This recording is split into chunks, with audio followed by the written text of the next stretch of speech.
Hi everybody, this is the tutorial for Monday, November 1st and Wednesday, November 4th for orientation effects. So on the screen right now, you see our weekly agenda. We started showing these last week. Remember that if you need to schedule a Zoom tutorial with me, you just click the important information button. You can see this week we're going to be concentrating on lesson 2, the history of fashion. So on the first class meeting of the week, we're going to go through the basics. And then on the second class meeting of the week, we're going to go through a small group project or an individual project, depending on what you choose. And that'll be clothing in the media. Couple other announcements that are on here. Things that you should be working on. If you haven't already turned in your Halloween mood board, make sure you do so. And then your pick 3s and 2s for lesson 1. If you are going to do any of those activities, also make sure you're taking time to get those completed to stay on track. Our Bring Your Blank class challenge of the week is bring something that makes you happy. So for A Day, that's going to be Thursday, and for B Day, it's going to be Friday. The first thing I did in class today was just to give people an update on the grant that we had received. I talked about it in class previously, so I just showed them a couple of my favorite things from the first set of purchases that I did. Then we got into our itinerary for the day. So whether you are a Monday A Day or a Wednesday B Day, we did the same thing. I gave them the reminder to turn in Unit 2 project and their interactive notebooks. This is the last reminder I'll give. The grading period ends next Friday, November 13th. So you only have 2 weeks to get things in and to get your grade where you want it to be. As I reminded you on the last slide, make sure you're keeping up with both of these. And then make sure you let me know if you're planning on coming to pick up supplies. Let me know that in the next class meeting you're in so that I don't make a home visit if I don't need to. Things that you can be doing: pick up your supplies, work on brainstorming for the clothing in the media presentation. And then if you're interested in becoming a teacher after high school, let me know. There's a conference available that you could take as a virtual field trip.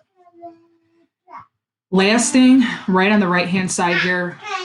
Sorry, you could hear my daughter in the background. Hey, Charlie, we're recording this video for the kids. Shh. It's last call on course recommendations. If you want to be recommended for any of our electives for next year, just let me know. So today in class, we covered slides 15 and 16 of Unit 3 slides, and then we just filled out one page in our interactive notebook. After that, I give everybody 2 options for the rest of the required work for lesson 2. So let's start with the slides. So in our slides, the only slide that you have to worry about filling out is page 18 in your notebook. There is a video that is on slide 20 of Unit 3 slides. If you watch that, it's about 10 minutes long. Then you're able to just record 3 takeaways from that video on page 18. Once we were done watching the video, we went through the options that you could choose from for your required work for this lesson. So you could do a decade mood board or a historical influences in fashion slide. So option 1,